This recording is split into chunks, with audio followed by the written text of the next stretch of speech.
এই লোকটি দুটি এতিম বাচ্চাকে কিনে তাদেরকে দিয়ে প্রচুর কাজ করায়। কিন্তু এই বাচ্চা দুটির মনে ছিল জেতার অসীম সাহস। তারা চেয়েছিল পৃথিবীর সব থেকে ভয়ঙ্কর যোদ্ধা তারা হবে। কিন্তু এতিম আর গরিব হওয়ার কারণে তারা পর্যাপ্ত শক্তি পাচ্ছিল না। কিন্তু একদিন প্র্যাকটিস করতে করতে তারা রাজার বাহিনীর নজরে পড়ে যায়। এরপর তাদের ভাগ্য পুরোপুরি বদলে যায়। সাধারণ এক এতিম কৃতদাস থেকে কিভাবে পৃথিবীর সব থেকে ভয়ঙ্কর যোদ্ধা হয়েছিল সেটাই দেখবো এই মুভিতে। মুভি শুরু হয় শেন আর প্রিয় নামে দুটি বাচ্চাকে দেখিয়ে। এখানে আমরা জানতে পারি তারা দুজন হলো এতিম বাচ্চা। তাই তাদের দুজনকে আঙ্কেল উইনের নামে একজন লোক কিনে তার গোলাম হিসেবে ব্যবহার করা শুরু করে দিয়েছে। যদিও তারা গোলামের মতো কাজকর্ম করতে পারে না, কিন্তু তবুও তাদের উপর টর্চার করিয়ে করে তাদেরকে দিয়ে কাজ করানো হয়।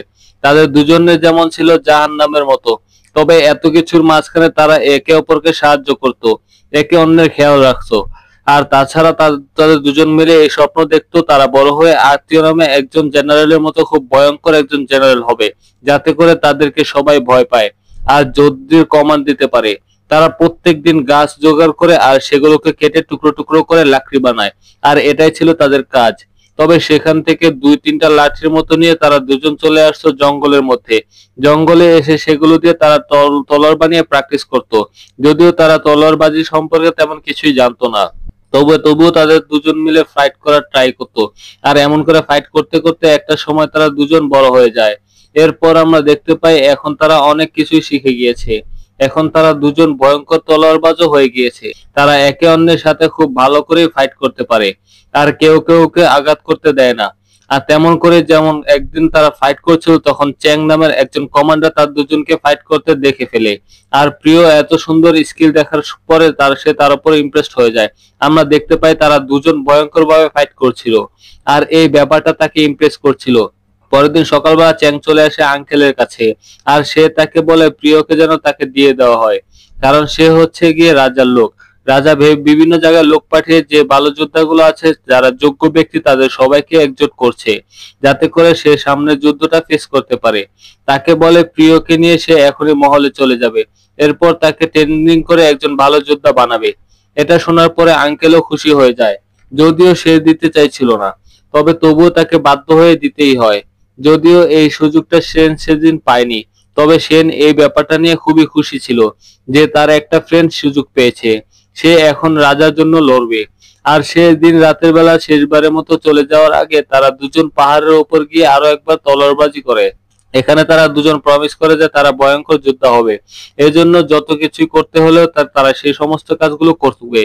আর তাছাড়া এখানে সে এটাও প্রমিস করে যে সে এখানে যতদিন লাগে ততদিন প্র্যাকটিস করবে, তবে সেও প্রিয়র মতো একদিন গিয়ে রাজার বাহিনীতে জয়েন করবে। আর এরপর সে হবে সেখানকার কমান্ডার। আর সে একজন ভয়ঙ্কর কমান্ডার হয়ে তার স্বপ্নটা যে কোনো মূল্যে পূরণ করবে। আর এই সমস্ত ওয়াদা দিয়ে তারা ফাইনালি সেখান থেকে গুড বাই বলে চলে যায়, কারণ এখন প্রিয়কে চলে যেতে হবে। আর সেন এখানে রয়ে যায়। আর এরপরের দিনগুলোতে আমরা দেখতে পাই সেন একা একা প্র্যাকটিস করা শুরু করে। তার তলোয়ারবাজির যে ভুলগুলো ছিল সেগুলো শুধরে ফেলে, আর সে আস্তে আস্তে করে নিজেকে ভয়ঙ্কর যোদ্ধাতে পরিণত করা শুরু করে। আর ফাইনালি এত পরিশ্রম এত সাধনার ফল সে পায়।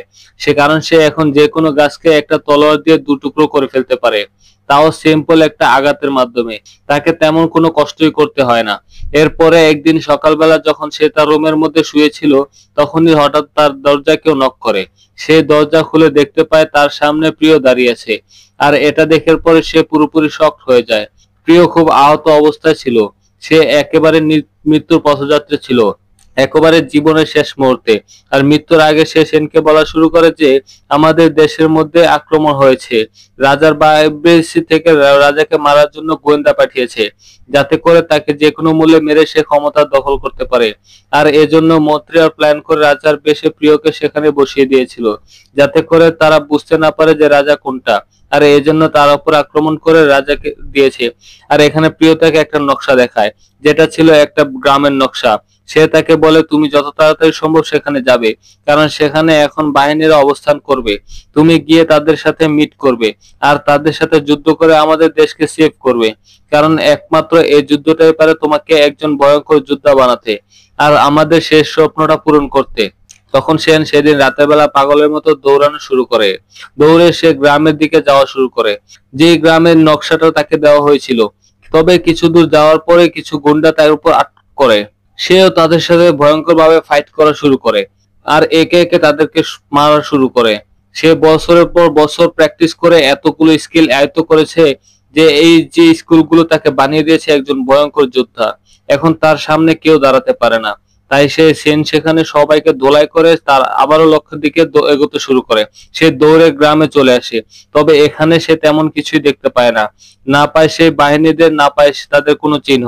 সে দেখতে পায় তার পাশের একটা ঘরের মধ্যে বাতি জ্বলছে। সেই জন্য সে দৌড়ে সে গুহার মধ্যে ঢুকে পড়ে। তবে এখানে ঢোকার পরে সে পুরোপুরি শকড হয়ে যায়। সে দেখতে পায় রাজা এখানে বসে আছে। আসলে সে তার মহল বাদ দিয়ে গুহার মধ্যে এই জন্য বসে আছে যে কারণ সে খুব ভালো করে জানতো তার জীবনের একটা ঝুঁকি আছে। তার আপন ভাই তাকে মারতে চায়। তখন সে বলা শুরু করে সেদিন প্রিয়কে এই জন্য মহলে নিয়ে গিয়েছিল যে তার কারণ তাদের দুজনের চেহারার মধ্যে একটা মিল আছে। আর চ্যাং এত খুব ভালো করে জানতো যে তার ভাইকে মারতে চায়। এই জন্য সে প্রিয়কে নিয়ে সেখানে বসিয়ে দিয়েছিল যাতে করে রাজার জীবনটা শেষ না হয়ে যায়। আর এত বড় একটা ষড়যন্ত্রের মধ্যে পড়ে বেচারা প্রিয় জীবনটা শেষ হয়ে যায়। আর অন্যদিকে আমরা দেখতে পাই আঙ্কেল উইং এর ঘরে কিছু সিপাহি চলে এসেছে আর তারা এসে লাশটাকে চেক করা শুরু করে। এখানে একটা কমান্ডার ছিল যে রাজার ভাইয়ের খুবই বিশ্বস্ত। সে যখন লাশটাকে চেক করে তখন সে বুঝতে পারে এটা আসলে রাজা কিং না, এটা অন্য কেউ। তারা ভুল একজন মানুষকে মেরেছে। আর এদিকে শিন ব্যাপারটা বুঝতে পেরে যে রাজা কিংকে বাঁচানোর জন্য তার বন্ধু প্রিয়কে বলি দেওয়া হয়েছে, সে রাজার ওপর প্রচন্ড রাগ করে। সে এখানে পাগলের মতো তার সাথে বিহেভ করা শুরু করে। তবে তখনই রাজার ভাইয়ের একটা লোক এসে তাঁবুর মধ্যে আক্রমণ করে দেয় আর সে সেনকে উস্কানো দিতে শুরু করে যাতে করে সে গিয়ে রাজাকে শেষ করে দেয়। আর সে বলে তোমার প্রিয় বন্ধু মিকে মৃত্যুর পিছনে তারই হাত রয়েছে, তার জীবনটা সেভ করার জন্য তোমার বন্ধুকে মারা হয়েছে। এখন তুমি রাজারকে মেরে ফেলো। সে তার কথা একেবারেই শোনে না। সে উল্টো গিয়ে তার উপরে আক্রমণ করে তাকে সেখানে শেষ করে দেয়। তবে যাই হোক, তাকে মারার পর সে গিয়ে রাজার উপরে আবার চিল্লাচিল্লি শুরু করে আর তাকে জিজ্ঞাসাবাদ করে, কারণ তার প্রিয় বন্ধু মৃত্যুর জন্য সে খুবই কষ্ট পেয়েছিল আর এটা সে কোনোভাবে মেনে নিতে পারছিল না। তখন রাজা কিং তাকে বুঝিয়ে বলে যে তোমার বন্ধু নিজের ইচ্ছায় নিজের জীবনটাকে কুরবানি করে পুরো দেশ ও জাতিকে রক্ষা করেছে। এখানে কিং এর জীবিত থাকা খুবই জরুরি, কারণ যদি তার ভাই সিদ্দিক সিংহাসনে বসে তাহলে সে সিপাহীদের মাধ্যমে পুরো রাজ্যটাকে শেষ করে দেবে। সে এখানে সবাইকে মেরে ফেলবে। কিন্তু তাকে আরো বলে তুমি গিয়ে আমাদের বাহিনীদের সাথে জয়েন করো আর এরপর তুমি সিদ্দিকীকে ফোর্স করো যাতে করে আমাদের রাজ্যটা তুমি সেভ করতে পারো আর তোমার বন্ধুর মৃত্যুর বদলা নিতে পারো। আর এদিকে সিদ্দিকী জানতে পারে রাজা এখনো জীবিত আছে। তখন সে প্রচন্ড রেগে যায়। সে পাগলের মতো আচরণ শুরু করে। সে কিছু গোয়েন্দাকে ডেকে এনে তাদের সবাইকে বলে তোমরা যে কোনো ভাবে হোক না কেন রাজাকে শেষ না করা পর্যন্ত ফিরে আসবে না। এরপরের দিন সকালবেলা যখন রাজা কিং আর সেন মিলে রাস্তা দিয়ে হাঁটছিল তখন হঠাৎই একজন লোক এসে তাদের উপরে বিষাক্ত কিছু দিয়ে আক্রমণ করে দেয়। যদিও রাজা নিজেকে সেভ করে ফেলে তবে সে নিজেকে সেভ করতে পারে না। তার গায়ে বিষাক্ত জিনিসটা ছড়িয়ে পড়ে। তখন সেই অবস্থাতে তলোয়ার দিয়ে সেই লোকটার সাথে ফাইট করা শুরু করে আর সে ফাইনালি তার মাথাটাকে দুই ভাগ করে ফেলে। যখন সে মারা যায় তখন সে সেখানে বেহুশ হয়ে যায়, কারণ বিষটা তার শরীরে ছড়িয়ে পড়েছে। কিন্তু সৌভাগ্যবশত রাজা কিং তাকে উঠে সেখান থেকে তার তাঁবুতে নিয়ে আসে আর তার চিকিৎসা করে তাকে সুস্থ করে। এখানে কয়েকটা দিন রাজাকে কিং সেজে পরিচর্যা করে, তাকে ঔষধ খাওয়ায়, খাবার দাবার খাওয়ায়, এমন করতে করতে তাকে সুস্থ করে তোলে। তখন হঠাৎ করে সে দেখতে পায় রে এখানে কিছু সিপাহী চলে এসেছে আর এগুলো দেখে সে একটু বেশি ভয় পেয়ে যায়। তখন আমরা জানতে পারি আসলে এরা হচ্ছে চ্যাং এর সিপাহী, যে কিনা রাজার খুবই বিশ্বস্ত ছিল। আর এই জন্য সে এসে রাজার সঙ্গে হাঁটু করে বসে রাজা তাকে সে সমস্ত রণনীতি শিখিয়ে দেয় যেগুলোর সাহায্যে সে তার ভাই থেকে তার রাজ্যটা ফিরিয়ে আনতে পারবে। যদিও তার ভাইয়ের কিংকে এখন পর্যন্ত মারতে পারেনি, তবে সে নিজেকে নতুন রাজা ঘোষণা করে দিয়েছে আর সে পুরো কন্ট্রোলটা তার হাতের মধ্যে নিয়ে নিয়েছে। এদিকে রাজা কিং একটু ভয়ের মধ্যে ছিল, কারণ তার বাহিনী ছিল ছোট একটা বাহিনী আর তার ভাইয়ের বাহিনী ছিল বিশাল বড় একটা বাহিনী। তার ভাইয়ের বাহিনীর সামনে সে এক মিনিটও টিকতে পারবে না।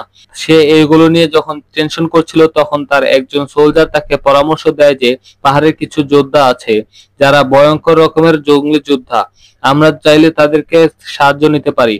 যদি আপনি গিয়ে রিকোয়েস্ট করেন তাহলে হয়তো তারা আমাদের পক্ষ হয়ে ফাইট করতে পারে, তারা আমাদেরকে হয়তো সহায়তা করতে পারে। সেজন্য রাজা ফাইনালি রাজি হয়ে যায়, কারণ এখন তার অনেক যোদ্ধার দরকার। এজন্য সে সমস্ত বাহিনী নিয়ে চলে আসে পাহাড়ের গর্তে, যাতে করে সে জঙ্গলিদের সাথে মিট করতে পারে। তবে আমরা দেখতে পাই যখন তারা জঙ্গলের রাস্তা পার হয়ে ভয়ঙ্কর কিছু পাহাড়ের পাশ দিয়ে চলে আসে, তখনই এই জঙ্গলিরা তাদের সাথে কথাবার্তা না বলে উল্টো তাদের উপর আক্রমণ করে আর তাদেরকে বন্দি করে ফেলে। তারা রাজাকে বন্দি করে নিয়ে আসে তাদের রাজার সামনে। যখনই কিং তাদের রাজার সাথে কথাবার্তা বলে, সে বলে, আমরা তোমাদের উপর আক্রমণ করতে আজ আসিনি, আমরা এসেছি তোমাদের কাছ থেকে সাহায্য নেওয়ার জন্য। সে চায় তার ভাই সিদ্দিকী থেকে তার রাজ্যটা রক্ষা করতে, কারণ সে খুবই ভয়ঙ্কর একজন লোক। সে যে কোনো সময় যে কোনো কিছু করে ফেলতে পারে, এজন্য তার সাহায্য তাদের দরকার। তো জঙ্গলি রাজা তাকে সরাসরি না করে দেয়। সে বলে যে আমরা কোনো যুদ্ধভাবে কোনো মানুষকে সাহায্য করি না, যারা আমাদের মতো জঙ্গলি আমরা তাদেরকে সাহায্য করি, কারণ তোমাদের মতো অনেক মানুষ আমাদের সাহায্য নিয়েছে আর আমাদের সরলতার সুযোগ নিয়ে আমাদেরকে মেরেছে। কিন্তু আমরা দেখতে পাই কিং এত সহজে হার মানে না।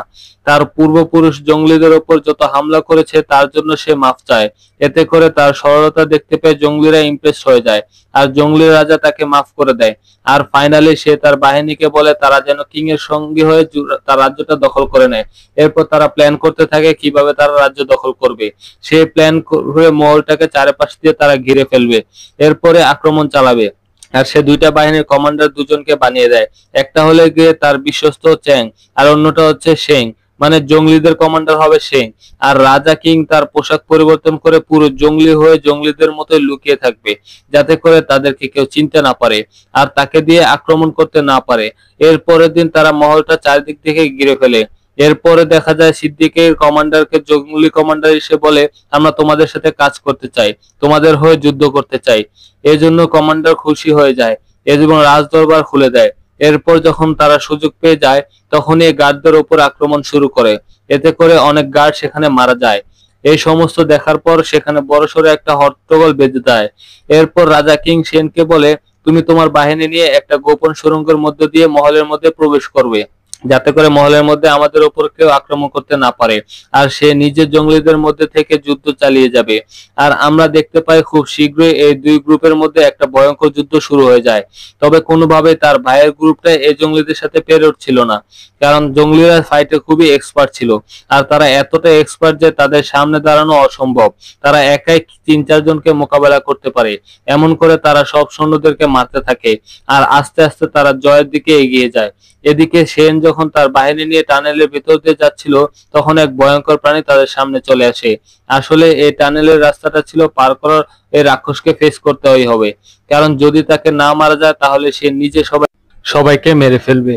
তবে এই রাক্ষসের সঙ্গে ফাইট করা ছিল খুবই ভয়ঙ্কর একটা কাজ। তারপরও তারা এটা সফল হয়। এখানে ওই রাক্ষসটা সৈন্যের অনেক সঙ্গীকে মেরে ফেলে। সর্বশেষে দেখা যায় সেন সমস্ত সঙ্গী দিয়ে ওই রাক্ষসটার উপরে হামলা করে আর তাকে মেরে ফেলতে সক্ষম হয়। এরপর সে তার বাহিনী নিয়ে টানেল পার করে রাজমহলের মাঝখানে চলে আসে, মানে যেখানে রাজা বসেছিল। কিন্তু মহলের মধ্যে আক্রমণ হয়েছে এই ব্যাপারটা জানার পরও রাজা সেখানে বসে আছে। তবে একটু পরে সে তার ভয়ঙ্কর যোদ্ধা চাওকে ডাকে। আসলে চাও হচ্ছে তার সব থেকে বিশ্বস্ত আর ভয়ঙ্কর যোদ্ধা। আর চাও এসে এখানে সেনকে চ্যালেঞ্জ করে, আর এই চ্যালেঞ্জ সে অ্যাকসেপ্ট করে নেয় আর তার সাথে যুদ্ধ করার জন্য সে রাজি হয়ে যায়। এরপর তাদের দুজনের মধ্যে ভয়ঙ্কর এক রকমের মারামারি শুরু হয়ে যায়। তার কারণ তারা দুজনে ছিল খুবই স্কিলফুল প্লেয়ার, এজন্য কেউ কাউকে আঘাত করতে পারছিল না। তারা একে অন্যকে বারবার মারার ট্রাই করলে কেউ কাউকে আক্রমণ করতে পারছিল না। তবে সেন যেহেতু স্কিলের পাশাপাশি বুদ্ধিও আয়ত্ত করেছে, তাই সে শক্তি আর বুদ্ধি দিয়ে ওকে হারিয়ে ফেলে। তবে এই সমস্ত ব্যাপারগুলো দেখার পর রাজা একটু ভয় পেয়ে যায়, কারণ তার সামনে পড়ে আছে তার সব থেকে ভয়ঙ্কর যোদ্ধার লাশ। আর এই ব্যাপারটা দেখে সে একটু ভয় পেয়ে ওখান থেকে পালিয়ে যেতে শুরু করে। তবে গেট দিয়ে বাইরে বেরিয়ে এসে দেখতে পায় অলরেডি তার জন্য সবাই অপেক্ষা করছে। আসলে তারাও জানতো রাজা যখন পালিয়ে যাওয়ার ট্রাই করবে তখন এখান থেকে পালিয়ে যাওয়ার চেষ্টা করবে, এজন্য তারা তার জন্য অপেক্ষা করছিল। এরপর কিং তার উপর আক্রমণ করে দেয়, 2 সেকেন্ডের মধ্যে তাকে হারিয়ে দেয়। তবে এরপরে আমরা দেখতে পাই সেখানে জেনারেল আকাও চলে আসে। সে ছিল পাশের রাজার সব থেকে ভয়ঙ্কর কমান্ডার, আর সেই হচ্ছে গিয়ে সেনের আইডল। আর সেন তার মতো হতে চাইতো। এখানে কমান্ডার রাজা কিংকে জিজ্ঞাসা করে, তুমি কেন তার উপর আক্রমণ করেছো? আর সিদ্দিকীকে কেন তুমি মেরে ফেলেছো? তখন এখানে কিং বলা শুরু করে যে আমার রাজা হওয়ার কোনো ইচ্ছে নেই, তবে এখানে যদি সিংহাসনে আমার ভাই থাকতো সে মানুষের কথা চিন্তা করতো না, শুধু নিজের কথাই ভাবতো। এজন্য আমাদের 14 পুরুষের যে প্রজারা আছে তারা আমাদেরকে সম্মান করত। সে যদি রাজা হতো তাহলে সম্মান করতো না, কারণ তখন তাদের বেঁচে থাকাই মুশকিল হয়ে যেত। তবে এখন সে চায় জাপানের যতগুলো রাজ্য আছে সব রাজ্যগুলো একটা দেশ হয়ে কাজ করতে, যাতে করে দেশটা সামনের দিকে এগোতে পারে। এতে করে জেনারেল আকাও খুব খুশি হয়ে যায়। তখন সে বলে তোমার এই সমস্ত পূরণ করার জন্য আমি কাজ করব। এখানে আরো একটা কমান্ডার রয়ে গিয়েছে যে কিনা সিদ্দিকীকে সাপোর্ট করে। সে আসলে সিদ্দিকের খুব বিশ্বস্ত লোক ছিল। সে সিদ্দিকের মৃত্যু সহ্য করতে পারছিল না, তাই সেজন্য সেই গিয়ে সবার উপরে হামলা করে দেয়। তবে আমরা দেখতে পারি আকাও তার ভয়ঙ্কর অস্ত্র দিয়ে সবাইকে শেষ করে দেয়। এই ব্যাপারটা দেখার পরে সে যেন এখানে রেজে যায়, এজন্য সে দৌড়ে এসে তাকে মারতে, কিন্তু একেবারে শেষ মুহূর্তে সেন এসে সেই কমান্ডারকে শেষ করে দেয়। সেনের এমন সাহসিকতা দেখে আকাও অনেক খুশি হয়ে যায়, আর সেখানে অ্যানাউন্স করে দেয় যে সে হচ্ছে ভবিষ্যতের আকাও, সে হবে ভবিষ্যতের কমান্ডার। এরপরে আকাও যখন সেখান থেকে চলে যাচ্ছিল তখন সেন গিয়ে তাকে বলে আমার নামটা মনে রাখবেন। এরপর দেখা যায় কিং সেখানকার রাজা হয়ে যায়, আর তার ভাই এতদিন যে অপকর্মগুলো করেছে সেগুলো শুধরানোর দায়িত্ব তার কাঁধে এসে পড়ে। এরপর সেনের লোকজন পাহাড়ের জঙ্গলে সবাই মিলে ফুর্তি করা শুরু করে, কারণ তারা জয় পেয়ে গিয়েছিল। এরপরে দেখা যায় পাহাড়ের কমান্ডার সেনের সাহসিকতার মুগ্ধ হয়ে যায় এবং তাকে তার তলোয়ারটি দিয়ে যায়। এই পাহাড়ি রানীর তলোয়ার পাওয়ার পর তার কনফিডেন্স আরো বেড়ে যায়। আর এই মুভিটা এখানেই শেষ হয়ে যায়।